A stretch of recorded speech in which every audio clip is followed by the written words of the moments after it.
बिस्मिल्लाहिर्रहमानिर्रहीम। मेरा नाम महमूद नियादी है एंड अस्सलाम वालेकुम वरहमतुल्लाहि वबरकातुहू। आज आपके सामने एक दिलचस्प किस्सा शेयर करना था।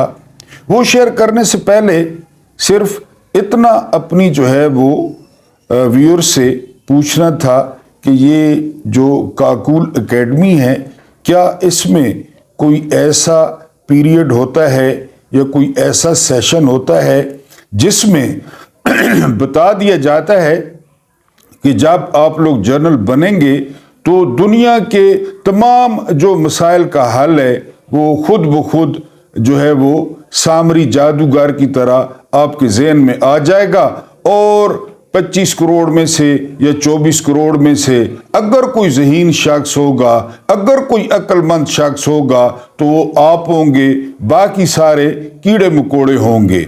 अब ये बात मैंने क्यों की? ये बात आपको अहवाल बताना था सैयद खुमैनी और जनरल ज़ियाउल हक की मुलाकात का। आपको पता है कि जनरल ज़िया को भी जिस तरह के पहले थे अयूब खान, याह्या खान, जनरल ज़िया को भी नए नए काम करने का शौक था। जनरल ज़िया को इस्लाम का हैज़ा था। जनरल ज़िया ने यहाँ पे इस्लाम नाफिज करने की वो कोशिश की, अपनी तरफ से कोशिश की। वहाँ वो नमाज़ों पे हाज़रियाँ भी लग रही थी और वो और भी बहुत कुछ हो रहा था। बहरहाल एक दफ़ा उनकी सैयद खुमैनी से मुलाकात हुई और सैयद खुमैनी को ज़िया ने कहा कि मोहतरम, मैं पाकिस्तान में वो इस्लामी निज़ाम नाफिज करना चाहता हूँ, तो मुझे क्या करना चाहिए? सैयद खुमैनी ने गौर से जनरल ज़िया को देखा और कुछ देर देखने के बाद फरमाया कि जनरल साहब, आपका वो कितना कद है? तो ज़िया ने कहा कि सर, मेरा कद वो तकरीबन 6 फुट है। तो सैयद इमाम खुमैनी ने मुस्कुराते हुए कहा था कि जनरल साहब, सबसे पहले अपने ऊपर इस्लाम नाफिज कर लें, ये बहुत ही बड़ी बात होगी। उसके बाद आप सोचें और सवाल पूछें कि अपने मुल्क में इस्लाम कैसे नाफिज करना है। तो ये आपको एक छोटा सा अहवाल बताना था कि पहले माइंड यूर ओन बिजनेस, मतलब ये था कि पहले अपने ऊपर इस्लाम नाफिज कर लें और उसके बाद फिर पूरे मुल्क में नाफिज करें। जिस तरह मैंने बताया कि काकूल एकेडमी में कोई ऐसा पीरियड है जिसमें बताया जाता है कि पाकिस्तान के तमाम जुमला मसाइल का हल, जब आप लेफ्टिनेंट जनरल बनेंगे आपको 3 तारे लगेंगे, या आप जनरल बनेंगे आपको 4 तारे लगेंगे, तो तमाम मसाइल का हल वो आपकी बाएं हाथ में होगा। और ये करते करते, ये तजर्बे करते करते और इसको तजर्बा गाह बनाते बनाते सूरत हाल आपके सामने है। इंडिया की भी आपके सामने है और यहाँ की भी आपके सामने है। अब बिल्ली थैले से बाहर आ गई है पाकिस्तानी कुतखाने में, और ये कि कल खबर लीक हुई है, ये लीक करवाई गई है कि काजी फायज ईसा को वो 3 साल की हुकूमत एक्सटेंशन वो देने जा रही है, या उनकी मुद्दत वो 3 साल करने जा रही है। पहले दिन से अगर आप डॉट कनेक्टिंग करें ना, इलेक्शन से पहले आप London plan co dot connecting करें ना, ये उसका हिस्सा था कि हमने काजी को ज़्यादा से ज़्यादा रखना है और हमारे जो मकासद हैं, हमारे जो मकरू मकासद हैं, उनको पूरा करने के लिए वो कादी फायज ईसा वो फिट हैं। इससे पहले कि मैं कादी साहब पे आऊँ, आपको एक छोटा सा और किस्सा वो सुनाता चलूँ। पीटीआई के एक वो नुमाया रहनुमा, वो इदारों की या पुलिस की तहवील में थे। बकौल उनके अपने, उन पर इतना तशद्दुद किया गया, इतना तशद्दुद किया जाता रोज़ाना, लेकिन वो इंतज़ार कर रहे थे कि जस्टिस बंदयाल ने कुछ नहीं किया। जस्टिस बंदयाल जाने वाले हैं और 17 तारीख को कादी फायज ईसा साहब वो मनसब संभाल लेंगे और आते ही वो कड़ा के निकाल देंगे। बहरहाल वो रहनुमा जुल्म सहते रहे और वो कहते हैं कि एक दिन ऐसा हुआ मेरा बीपी इतना ड्रॉप हो गया कि मैं बिल्कुल मौत को छू कर वापस आया। बहरहाल कादी फायद ईसा ने जो है वो हलफ ले लिया। अब वो रहनुमा कहते हैं कि जब कादी फायज ईसा ने हलफ लिया, वो हल्फन कहते हैं कि उसके बाद उन पर जो है वो तशद्दुद वो 2 गुना कर दिया गया और तशद्दुद करने वालों का जो एतमाद था वो बढ़ गया। हालांकि वो कहते हैं कि मेरे ज़हन में था कि जस्टिस बंदयाल चले जाएंगे और कादी फायज ईसा जो इतने एंटी स्टैब्लिशमेंट हैं वो आकर सारे मामला देखेंगे, लेकिन कादी फायज ईसा के आने के बाद मुझ पर जो है वो मजालिम 2 गुना कर दिए गए। फिर वो कहते हैं कि मेरी बर्दाश्त वो जवाब दे गई और मैंने जो है ना बाहर निकल के प्रेस कॉन्फ्रेंस कर ली और अपनी जान छुड़ाई। ये था आना वो कादी फायज ईसा का।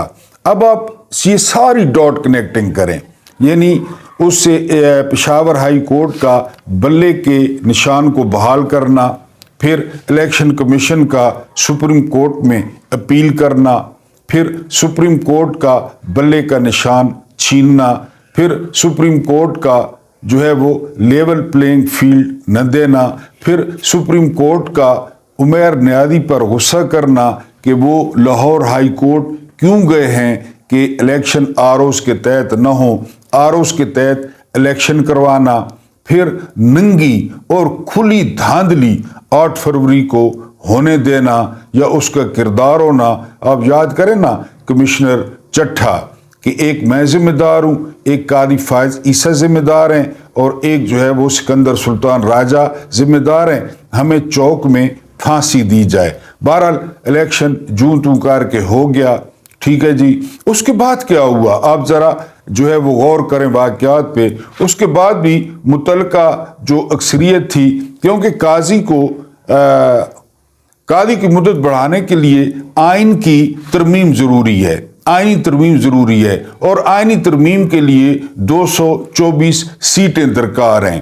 तो ज़ाहिर है दिन रात काम हो रहा था, नक्शा बन रहा था कि क्या क्या करना है। फिर क्या किया गया, फिर ये किया गया कि चाल चली गई कि ख़वातीन की तमाम नशिस्तें जो है वो पीटीआई से ले ली गई, और न सिर्फ पीटीआई से ले ली गई बल्कि वो नून लीग, पीपल्स पार्टी और एमक्यूएम में बांट दी गई, ठीक है जी। उसके बाद फिर भी काम न चला। फिर क्या हुआ आपके सामने है ये सारी बातें, कोई ये मैं हवाई बातें नहीं कर रहा। उसके बाद ये हुआ कि लोगों को बिठा दिया गया वोट मुस्तरद करने पे।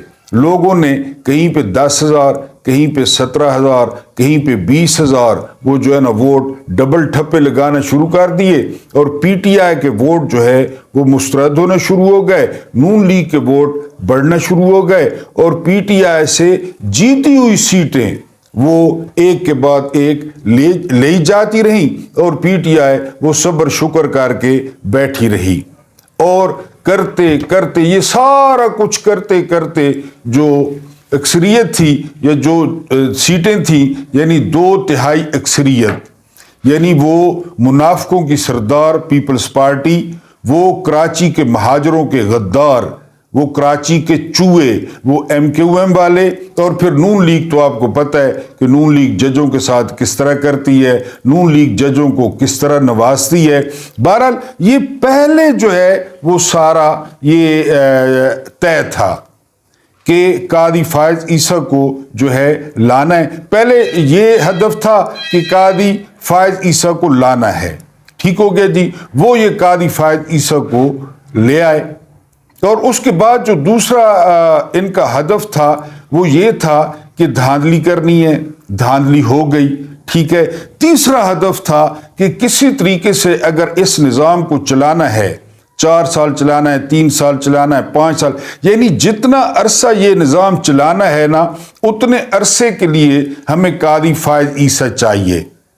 क्योंकि कादी फायज ईसा जो है वो एक्सटेंशन के चक्कर में वो पाकिस्तान के नहीं दुनिया के, न वो किसी कानून को खातिर में ला रहे हैं, न वो किसी जो है ना आइन को खातिर में ला रहे हैं, न वो किसी अखलाकियात को خاطر میں لا رہے ہیں. بار بار پی ٹی آئی ان پر اعتراض کر چکی ہے. پی ٹی آئی بلکہ اعتراض نہیں کر چکی. جسٹس بندیال کے دور میں ایک 5 رکنی بینچ نے، جسٹس بندیال کا دور تھا یا گلزار صاحب کا دور تھا یہ مجھے کنفرم نہیں ہے، بہرحال ان دونوں میں سے ایک کا دور تھا. وہاں 5 رکنی بینچ نے یہ بات طے کی کہ چونکہ قاضی فائز عیسیٰ وہ عمران خان اور پی ٹی آئی کے ساتھ پرسنل ہیں ریفرنس کے معاملے میں، لہٰذا وہ عمران خان اور پی ٹی آئی کے کسی بھی کیس میں نہ بیٹھا کریں، کوئی بھی کیس نہ سنا کریں. یعنی یہ وہاں پہ اس نے فیصلہ دے دیا. سپریم کورٹ نے اس پہ بھی عمل نہ کیا. قاضی فائز عیسیٰ نے ہر فیصلے میں وہ جو ہے نا ہر کیس میں درمیان میں آ کے بیٹھ جاتے ہیں. تو پھر پی ٹی آئی نے کافی دفعہ اعتراض بھی کیا. اس نے شیر افضل مروت نے کیا کہ ہمیں جو ہے نا وہ قاضی فائز عیسیٰ پہ جو ہے اعتماد نہیں ہے، لیکن اس کے باوجود قاضی فائز عیسیٰ ہر کیس میں بیٹھے. اور میں نے آپ کو کہا کہ قاضی فائز عیسیٰ نے کسی قانون کی اور کسی آئین کی وہ پرواہ نہیں کی، کیونکہ پہلا مرحلہ تھا کہ ایئر چیف مارشل وہ سندھو صاحب وہ ایکسٹینشن لے گئے، ان کو 1 سال کی ایکسٹینشن مل گئی. یہ پوری سیریز ہے، یہ پورا سلسلہ ہے. اب دوسری ایکسٹینشن جو ہے وہ قاضی صاحب کی ہے، قاضی صاحب کو ایکسٹینشن دینی ہے. اور اس میں یہ بات بھی آپ کو بتا دوں کہ پہلے نمبر پہ فائدہ ہوگا جو ہے وہ قاضی فائز عیسیٰ کو، اور دوسرے نمبر پہ فائدہ ہوگا جو اس دن آپ کو شہباز شریف کے ساتھ ملاقات میں نظر آئے، جسٹس منصور علی شاہ. کیونکہ ظاہر ہے جسٹس منصور علی شاہ نے بھی اپنا دیکھنا ہے نا کہ میرا اس میں جو ہے نا وہ کتنا منافع ہے. تو دوسرا فائدہ ان کا ہے، ان کی تقریباً جو ہے مدت وہ 4-5 سال ہو جائے گی. اور نقصان کس کا ہے؟ جو کہ حکومت چاہتی ہے، جو کہ نون لیگ چاہتی ہے، وہ نقصان ہے جسٹس منیب اختر کا. جسٹس منیب اختر وہ بھی چیف جسٹس نہیں بن پائیں گے، اور جو جسٹس عائشہ ملک ہیں وہ بھی چیف جسٹس نہیں بن پائیں گی، جنہوں نے، اور یہ بھی بتا دوں کہ یہ وہ بندے ہیں جنہوں نے فوجی عدالتوں کے قیام کی مخالفت کی تھی. لہٰذا ان کو سبق سکھانا تھا اور دوسروں کو سبق یہ دینا تھا کہ ہمارے راستے میں جو آئے گا، ہماری بات یا ذل الہی کی جو بات نہیں مانے گا تو وہ اعجاز الاحسن بنا دیا جائے گا، وہ جو ہے جسٹس منیب اختر بنا دیا جائے گا، یا وہ جسٹس عائشہ ملک جو ہے وہ بنا دی جائیں گی. یہ سبق بھی دینا تھا آنے والوں کو، کیونکہ آپ نے دیکھا کہ اسلام آباد ہائی کورٹ کے 6 ججوں کے ساتھ کیا ہوا. انہوں نے بڑے ہاتھ پاؤں مارے، انہوں نے supreme court, supreme judicial council, لیکن کوئی ان کا ہاتھ پکڑنے کے لیے نہیں آیا کہ ہم تو آپ کے لیے کچھ نہیں کر سکتے، کیونکہ جو مائی باپ ہیں، جو ذل سبحانی ہیں، وہ نہیں چاہتے کہ ہم آپ کے لیے کچھ کریں. اور ان کا معاملہ جو ہے وہ حوالے کر دیا گیا آدم نذیر تارڑ کے، آدم نذیر تارڑ خاندان کے، کہ وہ جانے اور یہ 6 ججز جانے. تو بہرحال بالآخر جو ہے وہ بلی تھیلے سے باہر آ گئی ہے، اور قاضی صاحب کی ایکسٹینشن کی خبر وہ چلوا دی گئی ہے. اور یہ خبر چلائی ہے سب سے پہلے ARY نے. ظاہر ہے جب مقتدرہ کی یا ہمارے اصل حکمرانوں کی مرضی نہ ہو تو میڈیا پر کون سی خبر چل سکتی ہے. تو قاضی فائز عیسیٰ کی جو ہے وہ محنتیں رنگ لا رہی ہیں. قاضی فائز عیسیٰ کے جو ہے وہ غیر قانونی، غیر آئینی وہ جو اقدامات تھے وہ رنگ لا رہے ہیں. اور ایک اور بات، جس طرح وہ بندہ 17 تاریخ کا جو ہے نا انتظار کر رہا تھا کہ قاضی فائز عیسیٰ صاحب آئیں گے اور جو ہے نا وہ مجھے ریلیف ملے گا، تو یہ ویسے پیغام عام ہے کہ وہ شخص انتہائی خطرناک ہے جو اپنی باتوں میں احادیث کے حوالے دیتا ہے، جو اپنی باتوں میں قرآنی آیات کے حوالے دیتا ہے، جو سفید ریش ہوتا ہے، اور پھر اس کے بعد جو وہ کرتا ہے، کیونکہ وہ بندہ بھی حدیثوں کے چکر میں مارا گیا، آیتوں کے چکر میں مارا گیا. یہ شخص حدیثیں پڑھتا ہے، یہ شخص آیتیں پڑھتا ہے. آپ اس کی حدیثوں پہ نہ جائیں، آپ اس کی آیتوں پہ نہ جائیں، کیونکہ اب اس کو ایکسٹینشن مل رہی ہے. یہ ایکسٹینشن لے رہا ہے جس میں جسٹس منیب اور جسٹس عائشہ ملک یہ آٹومیٹکلی باہر ہو جائیں گے، اور جسٹس منصور کو 5 سال کی جو کھڑپینچی ہے وہ سپریم کورٹ میں مل جائے گی.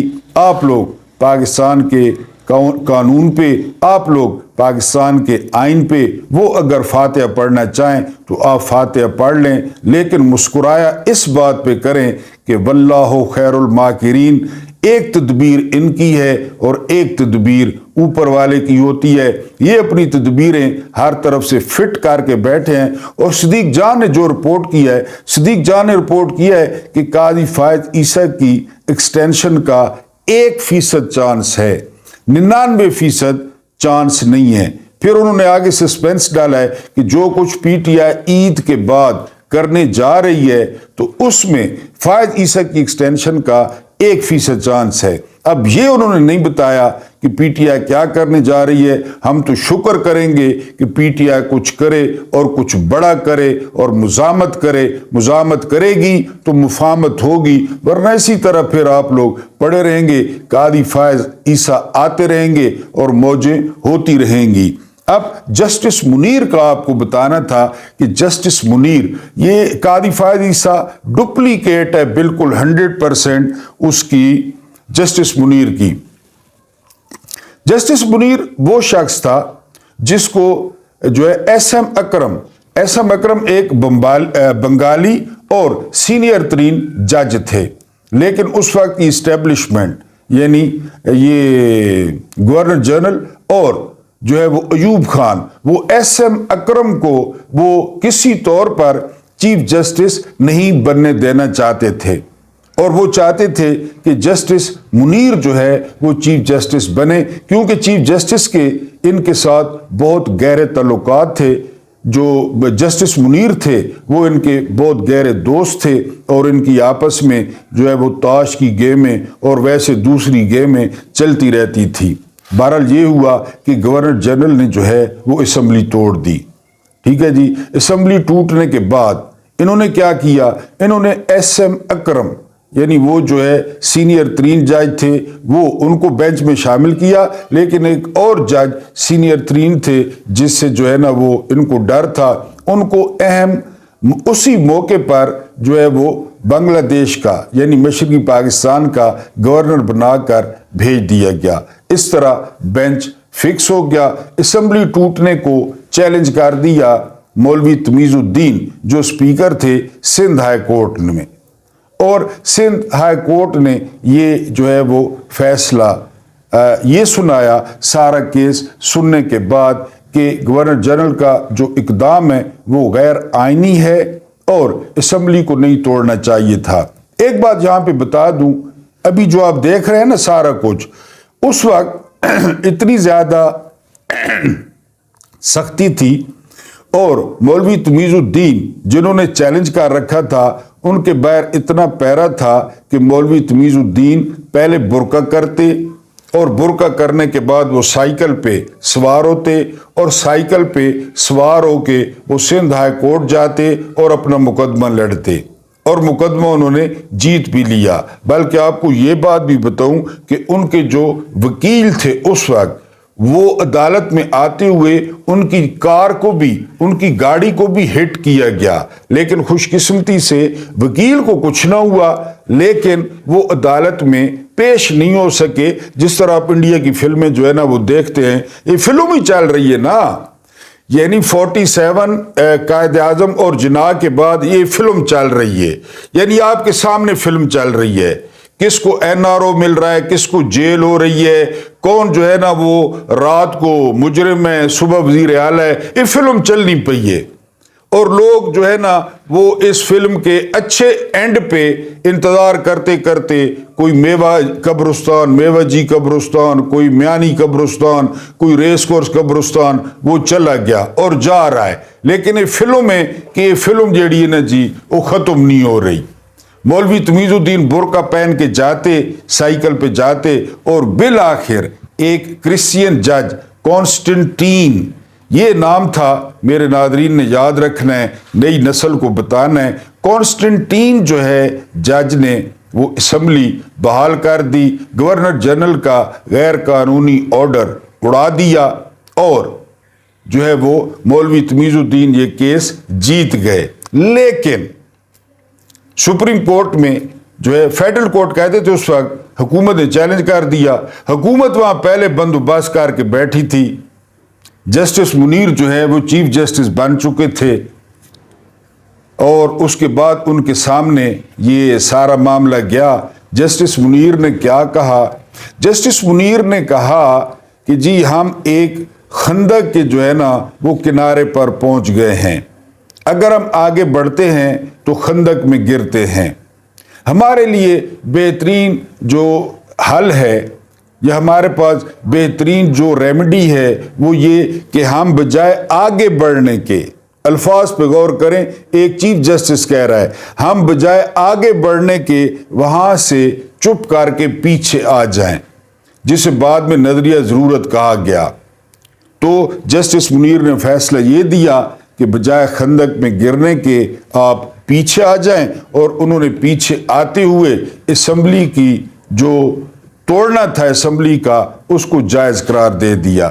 نہ صرف جسٹس منیر نے اس اسمبلی کے توڑنے کو جائز قرار دیا، سندھ ہائی کورٹ کا یعنی جسٹس کانسٹنٹین کا فیصلہ جو ہے وہ اڑا دیا، بلکہ پاکستان کے لیے ایک ایسے راستے کا تعین کر دیا گیا جہاں ہر 3 سال بعد جسٹس منیر یا ہر 3 سال بعد قاضی فائد عیسیٰ، ہر 3 سال بعد ارشاد احمد خان، ہر 1 سال بعد افتخار چودھری، یعنی اس کی روح ہے وہ مسلسل شارع دستور پہ جو سفید رنگ کا تابوت ہے، جو سفید رنگ کی لاش ہے جسے آپ سپریم کورٹ کہتے ہیں، وہ جسٹس منیر کی جو روح ہے وہ مستقل طور پہ وہاں پہ جو ہے وہ موجود ہے، اور جو ہی نیا چیف آتا ہے اس کے جو ہے وہ اندر گھس جاتی ہے.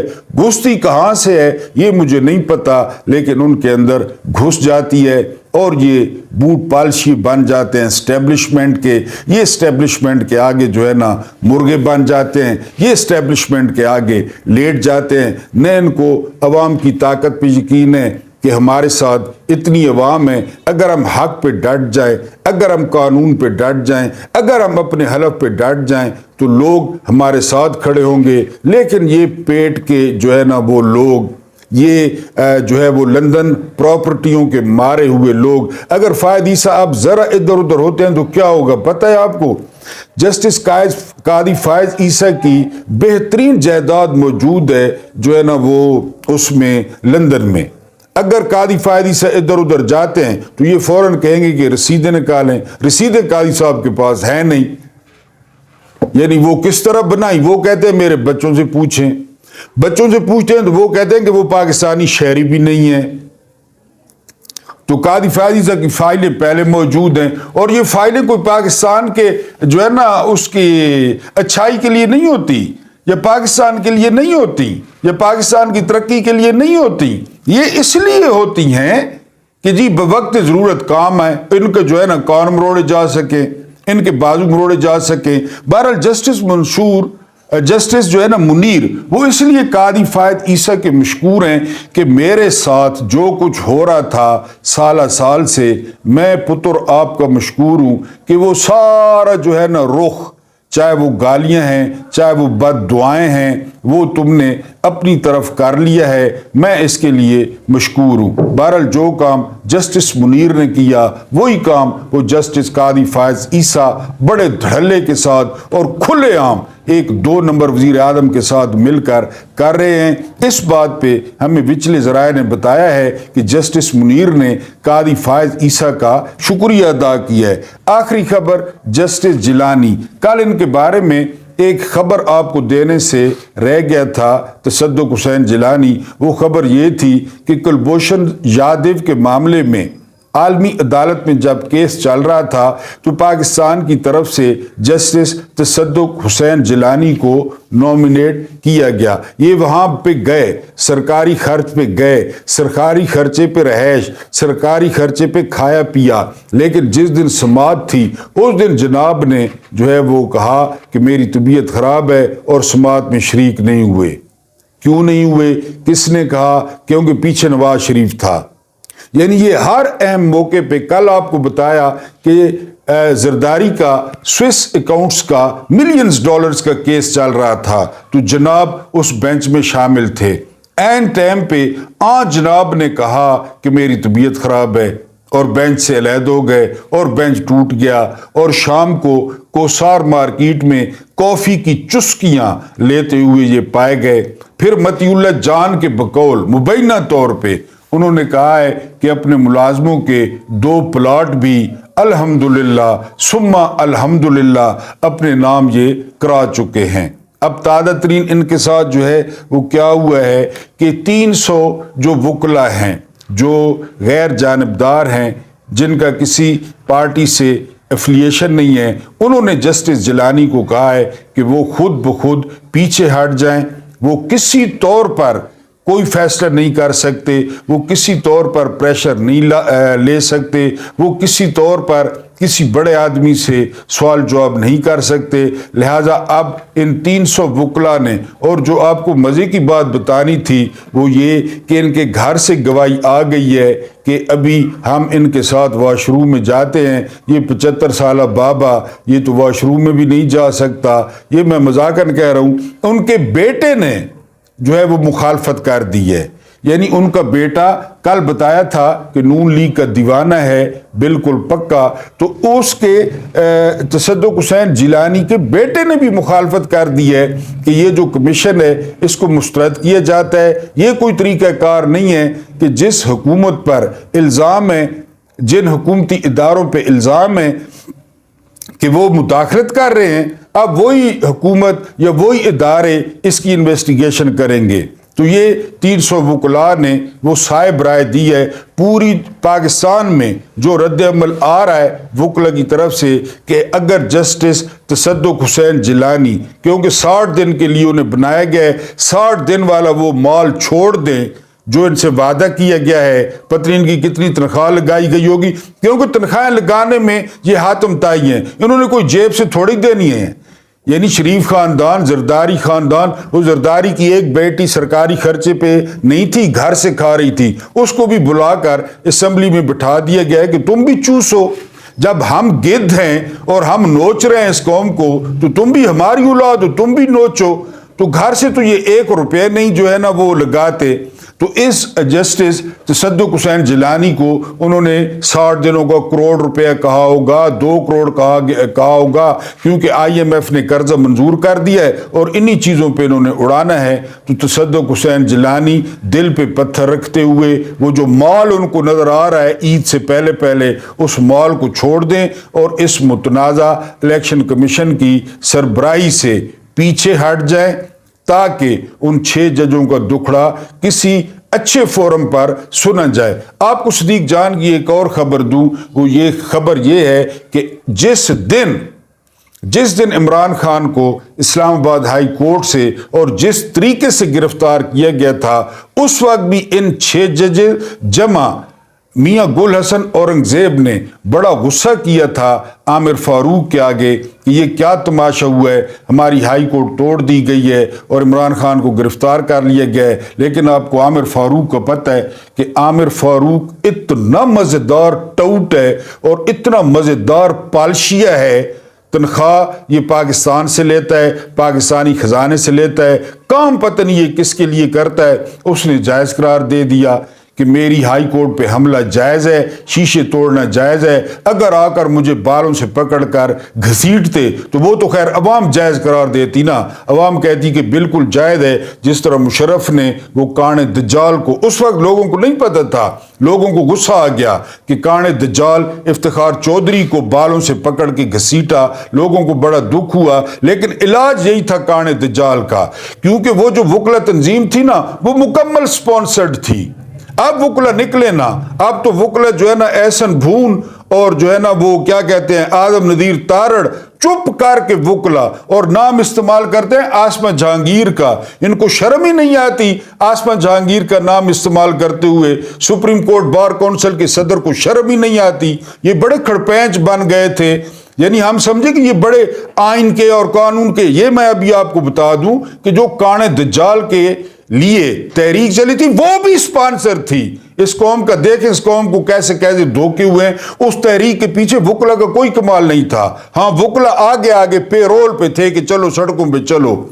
क्या नहीं उसके पीछे था, और उसके पीछे जो है वो अमेरिका था, वो मुशर्रफ से जान छुड़ाना चाहते थे। बहरहाल मुशर्रफ को अगर जो है कब्र में कोई थोड़ा बहुत रिलीफ मिला तो जो इन जजों के उसने बाल पुट्टे और खींचे उसका शायद उसको थोड़ा बहुत अजर मिले, क्योंकि इन जजों का जो है वो बनता यही है कि इनके बाल खींचे जाएं, इनके बाल जो है ना उधेड़े जाएं, तब ये शायद लाइन पे आए। तो बहरहाल मैं बात कर रहा था कि सदीक जान ने रिपोर्ट किया कि उस वक्त भी इन जजों ने इतराज किया था, और इन जजों ने बार बार आमिर फारूक को बताया कि हमारे साथ क्या हो रहा है, हमारी फैमिलीज के साथ क्या हो रहा है, लेकिन आमिर फारूक की गोटियां वो कादी फायद ईसा के साथ भी फिट हैं, निज़ाम के साथ भी फिट हैं, हुकूमत के साथ भी फिट हैं, और वो 2032 तक जो है वो इस्लामाबाद हाई कोर्ट के चीफ जस्टिस हैं।